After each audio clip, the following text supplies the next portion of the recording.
Hello viewers, today I discuss the bike introduction diagram. Let's go start. First, right side indicator light,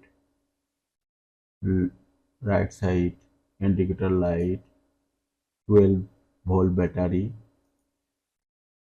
or fuse box or switching flasher, 12-volt DC, left side indicator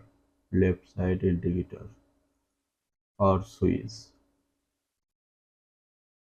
positive line battery connection to fuse line or fuse box to switching or flashlight to positive line switch, indicator line or negative line to indicator negative connection or switching to left side indicator switch outgoing or negative line right side indicator light or positive line to left side indicator positive bulb to switch connection or for others use to negative line.